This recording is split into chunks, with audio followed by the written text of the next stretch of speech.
Welcome everyone to the Bran'sTech podcast. We're so glad to have you here today. This episode is found in both audio and video form. As per usual, you can find this episode anywhere you can find podcasts, but to watch the video, you'll have to go to spotify.brandstech.com. This episode will begin in just one moment after this sponsored break, so please stay tuned.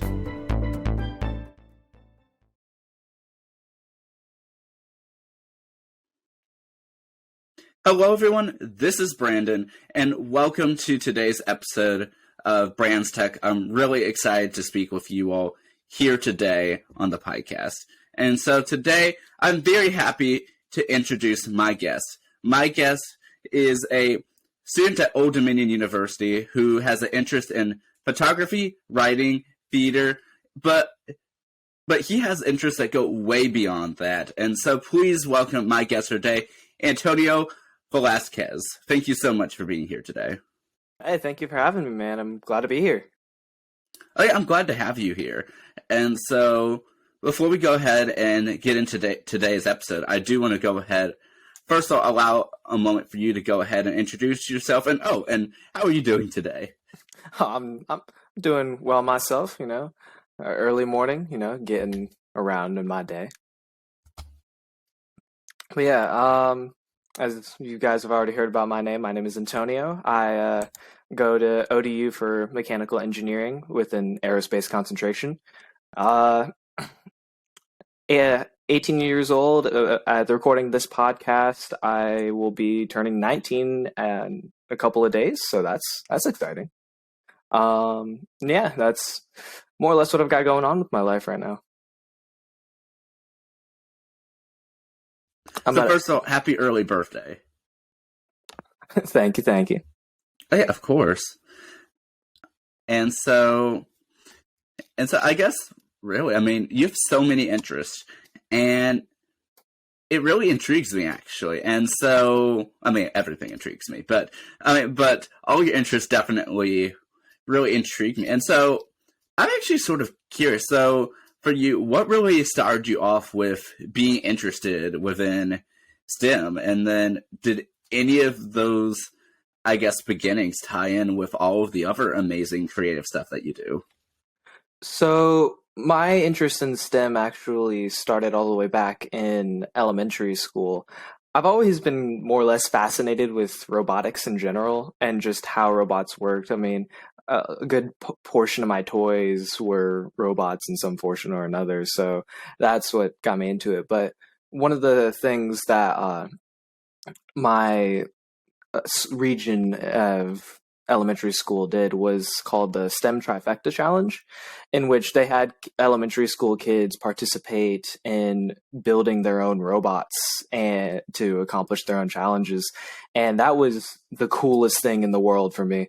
Just getting around and building robots, documenting the whole process.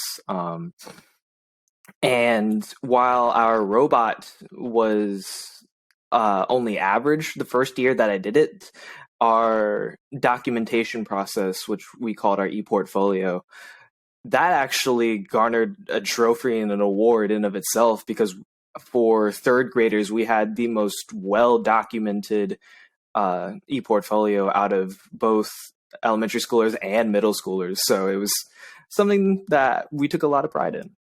But how they tied into all my interests, my more creative pursuits didn't actually start until my sophomore year of high school, where it was I went to the Lansdowne High School Governor's STEM Academy, and I went there for a greater pursuit in robotics and STEM paths. But in my freshman year, I never really found myself be a creative person. I was always just like, creativity is not a thing for me. I'm the tech guy, I'm the robotics guy. But it wasn't until sophomore year where, upon a dare, I was dared to audition for my high school's musical. And the reason why I was dared is because I had like a small little hobby of like singing in my chemistry class. And one of the chorus girls like just stood up one day. It's like, why does all the good singers like not join chorus? And I took it as a compliment, and I was I had a massive ego back in high school. It was insane. But I started flaunting that around, that like a chorus girl complimented how well I was at singing. So one of the theater girls stood up and just was sick of me flaunting my skills around because she didn't think I was that talented. So she had me audition for the musical that we were doing, Beauty and the Beast. And I was like, all right, I guess I've dug myself in this hole this far. I'm not going to back away from it now. And I went to the audition. I really tried because I did not want to make a fool of myself. And lo and behold, the cast list came out, and not only did I get cast, but I also got cast as a main character, Maurice. And that was insane for me. Um, and that's more or less where my theater career kicked off. Uh, with that, afterwards, I just loved the theater environment, and because it was so much fun and such a refreshing experience, I just kept going with it for years and years up until now. In terms of my photography career, that started actually the summer right before my sophomore year, where I went onto a cruise. Uh, and I only had an iPhone 4S at the time, but one of the other people that I went with brought their own camera, and I was like, "Hey, I like taking pictures too. If you like taking pictures," and I just started taking a bunch of pictures around because it was just a neat, relaxing thing. You know, you're surrounded by all this nature because I was in Alaska, um, and I got some really beautiful nature shots. Uh, and when I came back, I showed them to my dad, and my dad was the one who's like, "You took this on an iPhone 4S." And I was like, "Yes, yes, I did." And he then stared at the camera some more and told me that he was going to print out one of the pictures that I took and hung it up as a piece of art on the wall, like a formal piece of art. And then he gave me his old camera that he had back in college, and he was like, "Let's give you the proper equipment and let's see what you can do with this." And ever since then, I've taken off from that. And then lastly, in terms of writing, my writing career didn't take off until shortly after theater. Because after I did the musical, I started doing a couple of plays in one acts, and there was always this one guy. His name was Grant, and he he was the guy who always got the role I tried to go for, and it frustrated me so much. And then at the end of the year, we did a thing called student directed one acts, which is just a one act play directed by students, as implied by the name. But he he always got the role that I wanted, and for the one acts, one of the plays that we put on was one of the plays that he wrote. And not only did he write it, he got an award from it from the state for the best written one act for someone under 18 for the year. And I was like, this guy has shown me up on so many different pursuits. I won't let him show me up even more here. So out of spite, that was my only driving motivation, was out of spite. I wrote a 2-act play, and it was formatted based off my only play experience being Beauty and the Beast at the time, and it took me hours upon hours to actually write it, because writing a play is so much harder than I first thought it was when I got into it.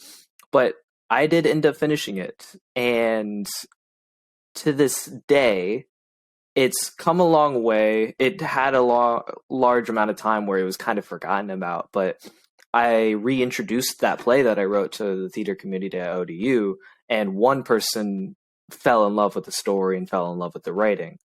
And she actually said that, because she's a recent ODU graduate, that she is actually starting her own theater company. And it's going to be a traveling theater company. And she said that come 2025, that she for the first original production that she's going to do for her company. She wants to be my play, and she wants me to be the director for it. So kind of a mix of theater and writing, but that would be the next biggest leap for me in my writing pursuits. And yeah, it's most of my creative pursuits, ironically enough, came out of spite because I didn't want to be shown up.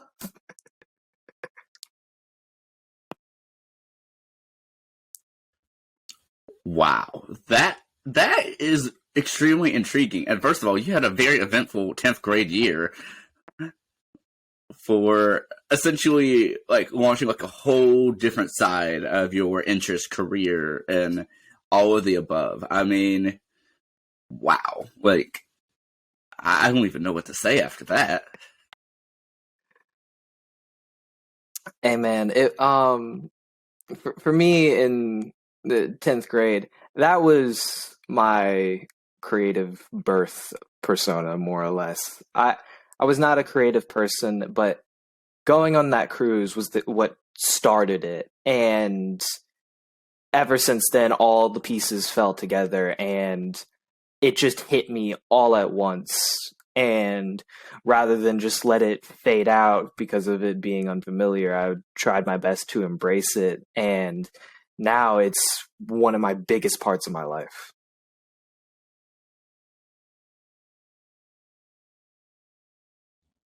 That's amazing though.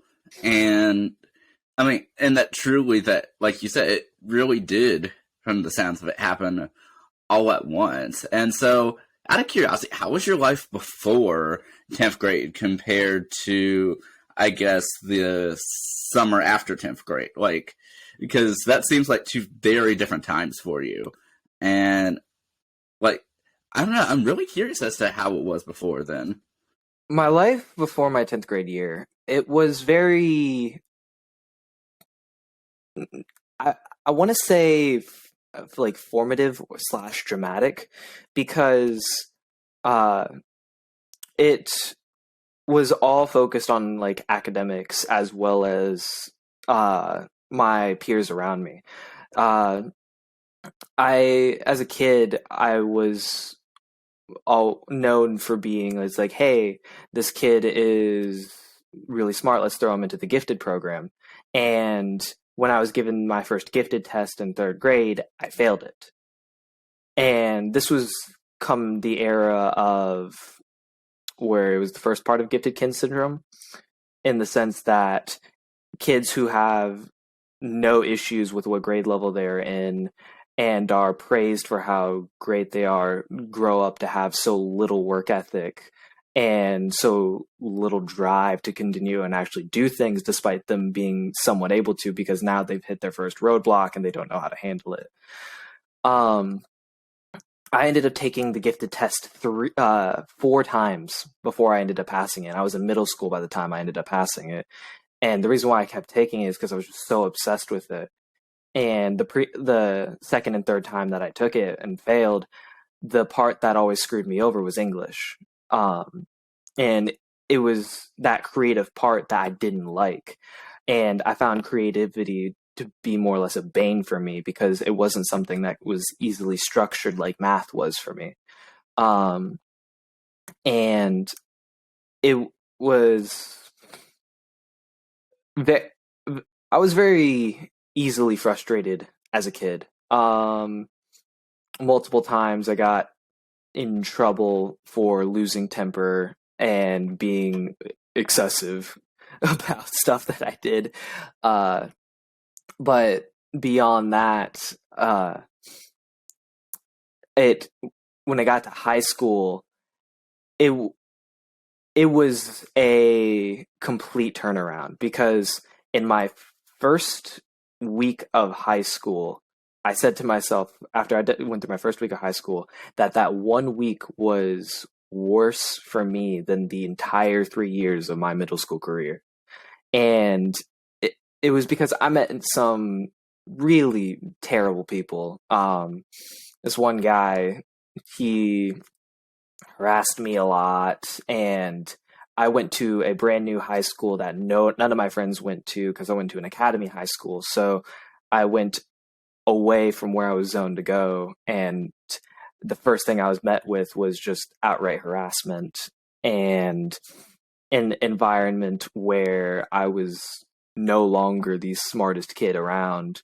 You go from eighth grade, middle school, you're getting handed rewards for being the most capable and smartest math student from the best math teacher there to, yeah, you're just kicked down the block to the next tier of people who are all as good or better than you. So that was hard for me to handle at first. And I was on a really bad downslope. It was not great because there was rising expectations. You get older, there's more expected of you, and the consistency and demand for greatness is always there. But you never know when or if your potential will tap out. So that background fear, paranoia, anxiety, it really got to me in my freshman year. And that's more or less when I was kind of just another guy walking around. I didn't see anything too special about me, just another guy who was a hotshot kid that washed up before they even graduated. And then that's when I went on my cruise. And when I went on my cruise, it was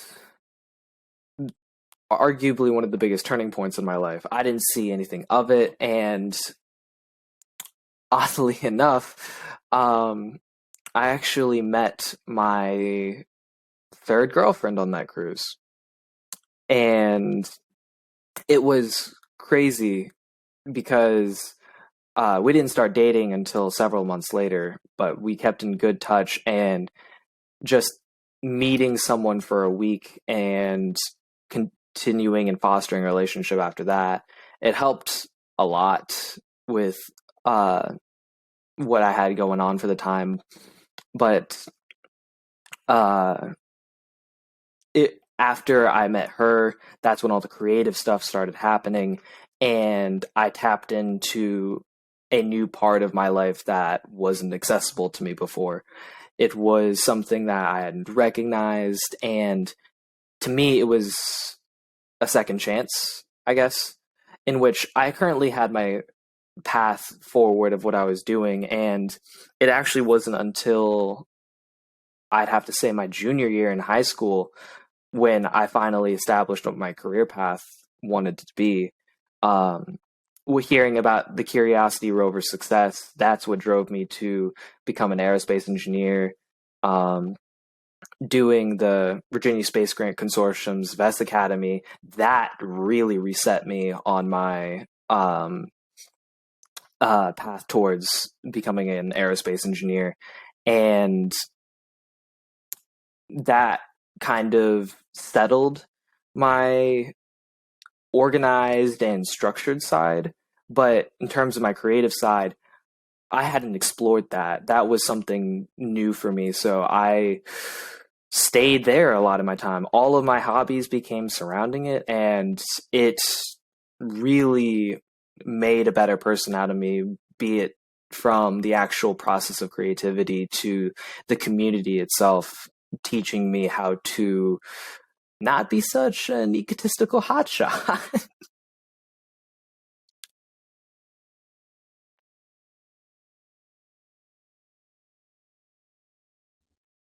That is really, I mean, what's so interesting is having done this podcast for such a extensive time. I mean, 2.5 years, I guess, but I mean, I've heard so many different stories, but I mean, this one right here, I mean, it truly has like been intriguing me. I mean, by, I guess, how much like certain experiences have just really affected you, but for the better, especially within a relatively short period of time. And I just find that like really intriguing. And I can't think of another word for it. It just left my mind. But nevertheless, though, I mean, I'm really glad that you were able to have these experiences and these realizations. Yeah, I mean, when you did, and being able to see that really help. Yeah, I mean, boost you from all around. And so you've mentioned a few times your driving motivation to go on to the next thing and discovering your future plans and your second chances. And you mentioned to me earlier that your driving motivation is sort of what helps fuel you. And so I'm sort of curious as to, I guess, how all of this comes along. So there are, for me, I have found more or less two different paths that I can go down that I would be extremely happy with. Uh, One path, this is even a recent update to how I want to follow my life, dating back to even just a couple months ago. I have become audacious enough where I want to develop the next generation of rocket engine technologies.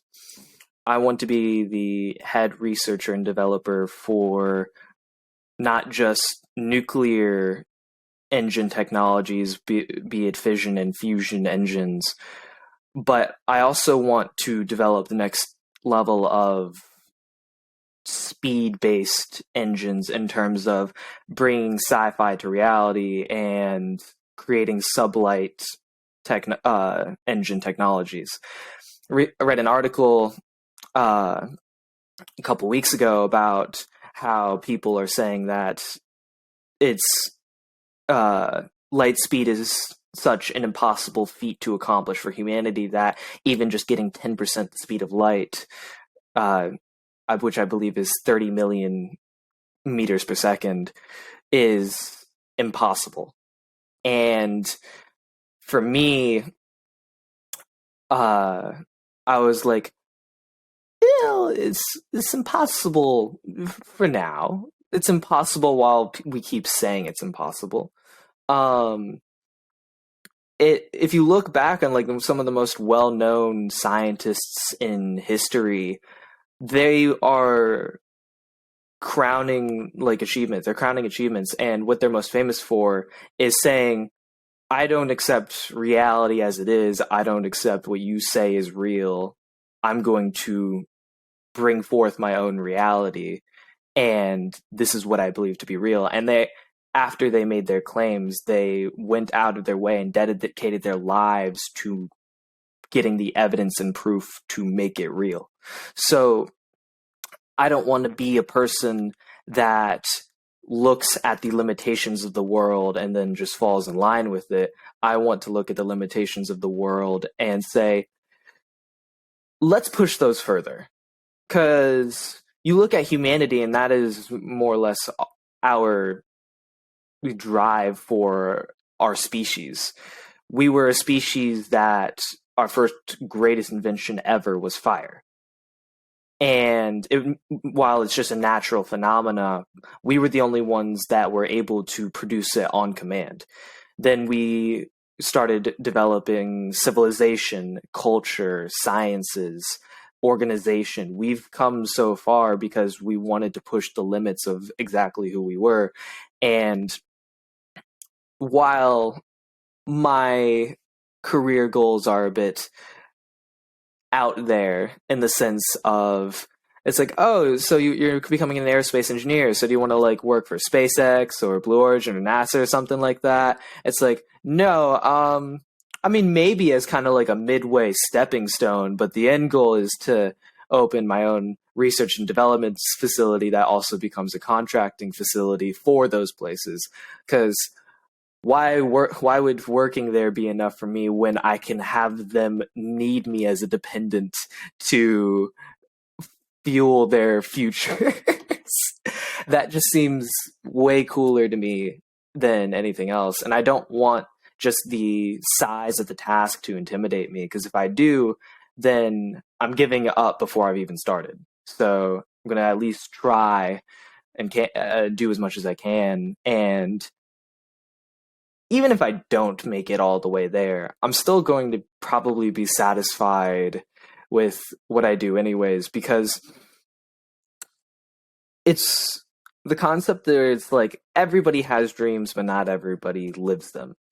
So my viewpoint and approach to it is if I shoot as far as I can, as far as I can think of, then I'm going to keep going and going and going until either I die first or those plans change again. And as I said, it's the most recent change of becoming a contractor for all of the space agencies right now. It's something that's only a couple months old. Before that, I only just wanted to be a part of the actual Martian project and just putting people on Mars. Before that, I just wanted to put rovers on Mars. And before that, I just wanted to work with robots. It's something that's always growing and always changing for me, so my path keeps moving with it. But the second thing that would be my other motivating driver actually has nothing to do with myself or my success at all, but rather just a very personal desire to be a father. I recently had this conversation quite literally yesterday with my boss and my supervisor and a couple of my coworkers, and all of them were talking about topic of kids because I work with kids as an after-school educator. And all of them were saying, yeah, I don't want to be stuck here forever, and I'd be fine without having kids as long as I can be successful. And I found myself to be the only one in the room who was the other way around, because I was the only one who it's like, I would be fine without being successful as long as I could have kids. And I guess, I don't know where exactly it comes from, but with all the success that I've achieved in all of my life thus far, it's more or less been diminishing returns. It's been, great, you've done so good, you've done a great job. Now what's next? And it's like, okay, now I have to come up with what's next. So I do what's next. And it's like, great, you've done even better than you've ever had in your past. Now what's next? And those expectations will always be there. The congratulations will last you a few days or weeks, maybe a couple months if you're lucky. But everybody's always looking for what you can do next. For me, when it comes to kids and being a parent, that's always going to be with you. It's something that's always a persistent challenge and always going to define not only who you are, but what your future is greater than who you are. Because kids, as kids are, they're going to be here after we are. And I have two options. I can do what I can to help the world in my own way and leave it to that before passing it down, or I can dedicate a lot of my time nurturing and creating a generation of people that I want to see. And you think of some of the greatest people in history, Albert Einstein, Copernicus, all those scientists. There's maybe a handful of them, but there's thousands upon thousands of years of scientists, millions going to the billions of scientists who all had amazing creations, amazing theories, and have contributed to science in ways that aren't even imaginable. But almost all of them, except just the very small handful, are either forgotten about or unknown. And you have to even just find out about the vast majority of them, you have to go out of your way to find a very specific class or very niche subject just to find them. And to me, it goes to show like humanity's focus on recency and what the next big thing is. And as somebody who was so obsessed with becoming one of the household names that nobody could ever forget, and that is another one of my driving factors, I realized that is one of the hardest things to do as a person, is to never be forgotten, become a household name, always be remembered. So while that is the driving factor for path A for me, and path B is the complete opposite direction of become a local legend to the very few who are around you, the very few who will care, the very few who will be with you in your life to the end. Because who cares if a couple kids thousands of years from now know your name?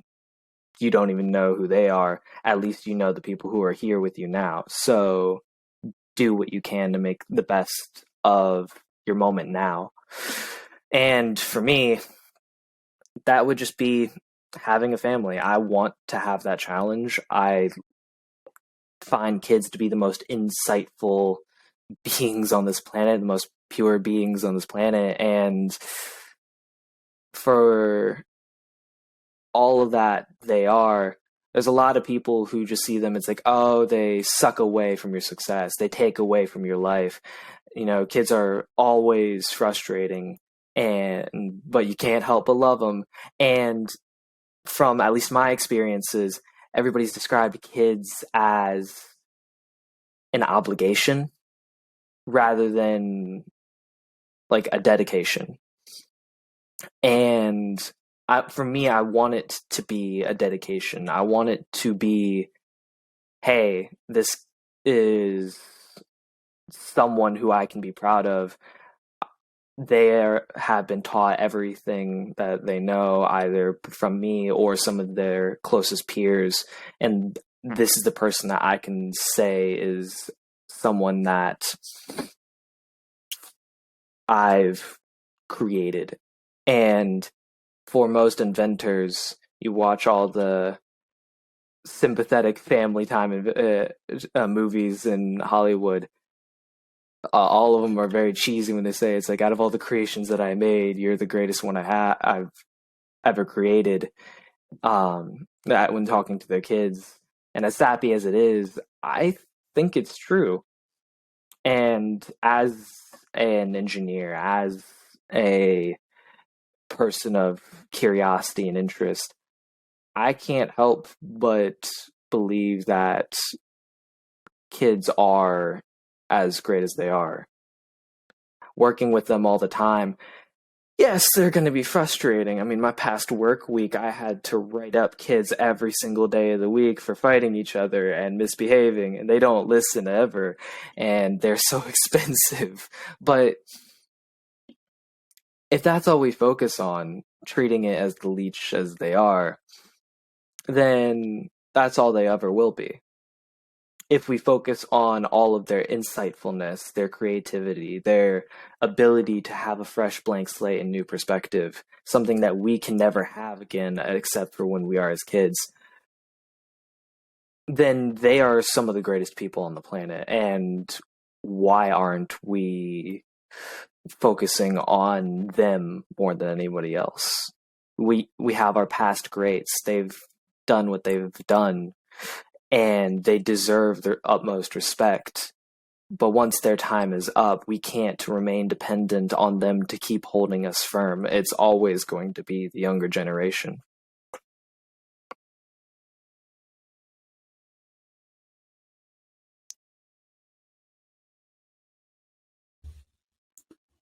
Wow. So, wow. I mean, wow. For once, I am probably speechless. I mean, hearing everything that you have to say. I mean, I honestly couldn't agree more with you. And but I mean, I just absolutely love your perspective on all of this, and yeah, I mean, I truly actually do not know like how to really follow up with that. I mean, just because of how powerful it is what you just said. I mean, yeah, and I guess for you as someone who who obviously works with children and has recently I know that you've done a week internship with people who are probably like you doing doing STEM stuff and everything like I guess how are some of your interactions with the children or students or whoever else. I mean, I'm honestly really curious, even though I know we're gradually wrapping up this conversation. I am just so intrigued by all of this, so I did want to definitely, I guess, inquire about that because I'm just extremely curious. When it comes to working with kids, so my job currently, I work for this company called Code Ninjas, and what it is that it is a place that is an after-school education program that teaches kids from ages 7 to 14 how to code and develop their own video games. And working there, I get a large diversity of kids, from kids who come from a lot of money because it is a very expensive program to get them into, to kids whose parents are spending half their paychecks on this program for their kids to come here. It's a large diversity of kids, and what I see before me when I look at at the workspace, there's 10, 15 kids, all from the most diverse backgrounds, mix of private schools, public schools, money, middle class, low income. And I see them coming together and working together fluidly. And just the other day, one of my coworkers was talking about it where he brought in a kid that was late to coming to the program and was in the middle of setting him up, and in the 2 minutes that it took for him to set up, he became like best friends with like half the people in there. And he was like, how do kids do this?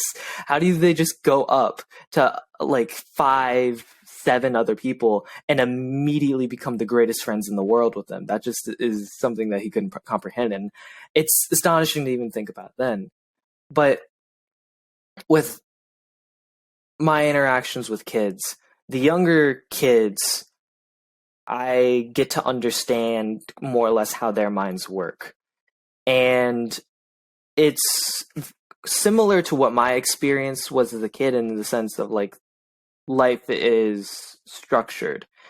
If if they believe something works a certain way, they follow through in believing that other things that are similar work in certain ways. So I'm trying to think of an example. Okay, so this is slightly different from the actual thing I just discussed, but there was a couple of kids that were like, hey, I want to be able to build mobs in Minecraft. And I was like, okay, so it's like, let's teach you how to do that. I'm not exactly sure how to do that because that's a day 4 thing and this is only day 2, but I guess we can focus on working through that right now. And I would watch as they would have questions where it's like, so why can't I just click on the it's like, I've already built the entire mob's texture and skin, what the mob looks like. Why isn't the mob working yet? And I would look, and all they have is just the texture, and that's it. And because they see the mob, it's like, there it is. It's on my screen. It's visualized. Why doesn't it do what I want it to do? Because that's just as far as their perception and comprehension allows them to go. They see what they want to see on the computer. So they fill in the blanks. This works. This is what I want it to be. I see it before me. I see what I've wanted to create before me. That means it's real. That means it does what I think it does. And watching how they fill in the gaps is it's intriguing because the having them learn the next part is like, no, you've just created the texture. You need to work on actually creating the mob itself, work on the inner workings, and teaching them like the anatomy of coding.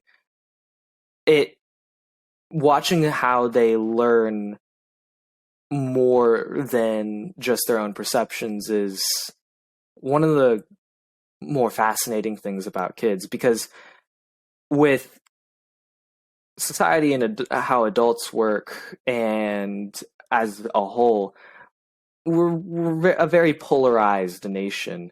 There's a lot of bullheaded individuals out there that are one-track mind. They don't have the capability to see beyond their own perceptions, but kids haven't learned how to develop that yet. They haven't perceived it yet, so they can only learn what they experience. They can only become who they are around. So if you want them to be good people, you need to put them around good people. And good people is a broad term. It's like, oh, so-and-so is a good person, so-and-so is a bad person.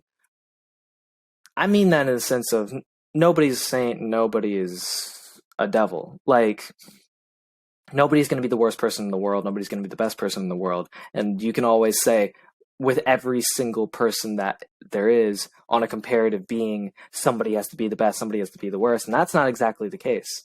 Every individual has their own set system of morality based off of how they were raised, what kind of people they were around. Everybody is taught differently. Everybody's unique. So you hit the error where to one spectrum or another, everybody is the best as much as everybody is the worst. But when it comes to kids, it's not there yet. They're not the best and the worst, nor are they the best or the worst. They're neither. They are purely just beings of curiosity and learning. They're sponges that mimic their environments, because that is what our genetics allow us to do, how we learn. And watching their perception of reality form right before you it's something you don't think about in the moment. In the moment, you're like, it's like, why don't you see this? I see this. Why can't you see it? It's the perception clash. But you take a step back to look at it as a whole, their perception is more pure and not as polarized as yours. You realize that their perception is one of the better perceptions that anybody wishes that they could have. They just don't have the background knowledge, background education to actually make that perception a meaningful step yet. They haven't come across the biases or like the tragedies of society. They're just them and only them. When you get around to the older kids, ages 14 through 17, you start to see like the beginnings of that, like the transition, because that's when they start developing their own thoughts, becoming more independent, having their own functional opinions that start to polarize, start to create who they are as a person. And when you watch that happen, it happens at different rates to different people, but for them, it's the beginnings of it. One of the things that you always see is the back end of people's opinions, but watching it start, high school, where you're in that healthy mix of polarized opinion and open-mindedness. And it's as blunt as it is to say it this way, it's more or less the last chance you have with these people in their open-minded state to form who they are. It's the last push that you can give them. So because of how, as I said earlier, the recency obsessed nature of humanity, that's going to be the last thing that sticks with them. What is the last thing that you are going to teach this person before they become whoever they want to be? And for high school, if you stick to just the academics, then sure, all right, you stuck with, in your senior year of high school, you took physics. Okay, physics is the last thing that you taught before you were shot out into the world. But when you start to focus on your own life, it's like, hey, the lessons that were taught in this video game about teamwork and selflessness, I really appreciate that. That is going to be my next driving factor for the rest of my life. Hey, this working in a sport, I'm learned that I can't get anywhere without hard work, so I'm going to have one of the best work ethics that there ever is. It may be the last thing, but it's going to be one of the most powerful and defining things. So early on in life, you don't know what's going to stick and what's not, but you do know that it's the best time for things to stick. So whatever does happen to them, it will define them for the rest of their lives. And then when you get to the later points of their childhood, there's only going to be one thing that sticks, and you have to time it right. It's harder to teach them, and it's harder to get things to stick, if anything sticks at all, because the wall is so full. But when it does land, whatever does land, that is the rest. That is it. So you can either be a passing individual who throws an idea at the wall and watch it fall and be like, well, I tried, I'm going to go on now. Or you take the more parental approach and it's like, I'm going to drill this one idea in, and I will keep throwing the same idea in at as many times as it takes until it can't do anything but stick, because it's just become the wall now. And those are my more or less two takeaways from kids in their communicative years, after they've learned how to speak, after they've learned how to formulate thoughts and ideas for themselves. And I think taking that like background knowledge, background experience, going into a parent is going to create a level of preparation that is uncommon.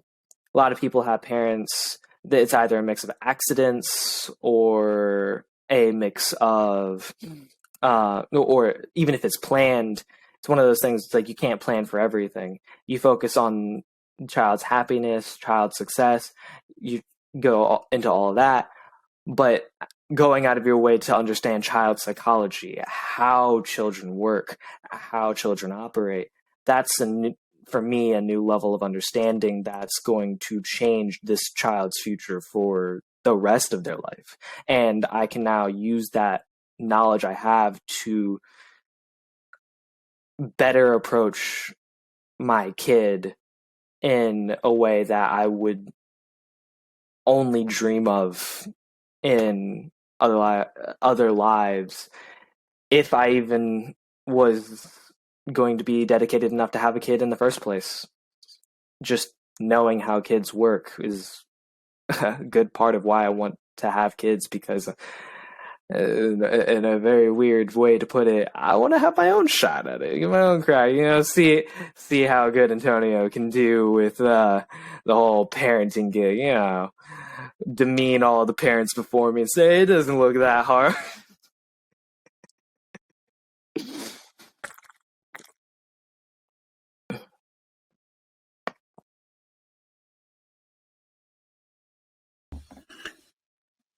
Wow. Wow. Well, first of all, Antonio, I will say that this has been such a really great conversation. But honestly, there's so much I think I could take away from this conversation.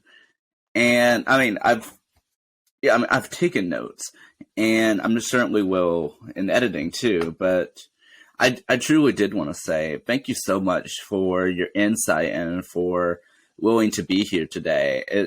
This has been such a monumental conversation, and I truly have honestly enjoyed every bit of it. And I'm just so glad I had the honor having I you really on appreciate today. you having me here, man. It half the battle is just getting the word out there. So, I mean, I can only do so much as my own self, pass on my word to and my thoughts to my friends nearby. But if I want to see a world more geared to what I want it to be, I have to get my word out there. Can't keep it to myself. Yeah, that is quite true. And so in ending out this episode, before I get into the final part, I did want to allow an opportunity in case there's anywhere that you would like for any of the listeners to continue hearing your story or follow you online or any of the sorts. If not, that's quite all right as well. I at least did want to provide you the opportunity So to do I'm so. not one to be a fan or no, that's the wrong word. I'm not one to be obsessed with social media. The only social media I actually have is Instagram. Name's Finding Nightshade. It's just a photography account. It's where I put photos. That's it. It's pretty pictures of nature. That's all I got. Um, I w- I want to focus on the path B motivation of make yourself known to the local few and create treasures and legends out of the few who do know me. So it's one of those, you want to hear more about my story? I Then, absolutely love it. yeah, come find me. Figure out who I am. I'm around places. Oh, to you.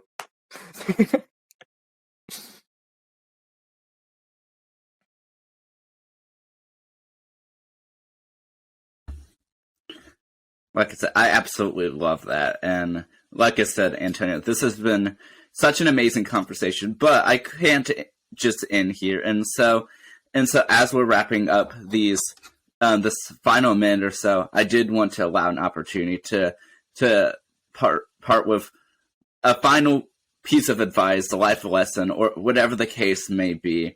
The floor is all yours. This is one piece of advice that I have been particularly saving as like the one idea I want to drill into my kids. So I guess I can pass it on here, which is the saying, if you're going to be stupid, be smart about it. There's a lot of things that people will say that's really stupid and uh or is a stupid thing. But if you want to do the stupid thing, if you have all the full intentions that you are going to do the stupid thing no matter what, as ironic as it is, you want to be smart about it. You want to take the best approach that you can, and being stupid for the sake of stupid will only be that. But being stupid and being smart about it, that's how you form the greatest memories that are going to last you a lifetime and the greatest achievements that are going to last you a lifetime.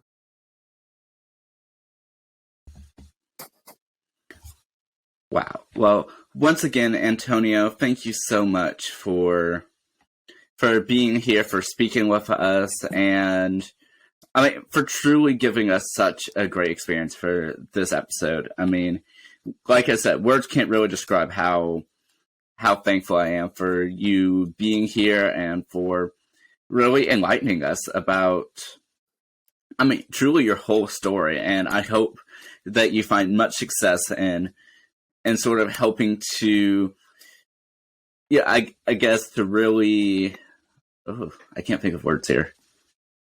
I wish you much success in everything that you do, and truly, I mean, please keep in touch and let me know if I can ever help you in any way. And And whenever you do get to direct your feeder production, Well, let me know. good I'll be sir, I there. really appreciate you having me here and everything that I've been able to, and allowing me to just speak my mind for the time that I have.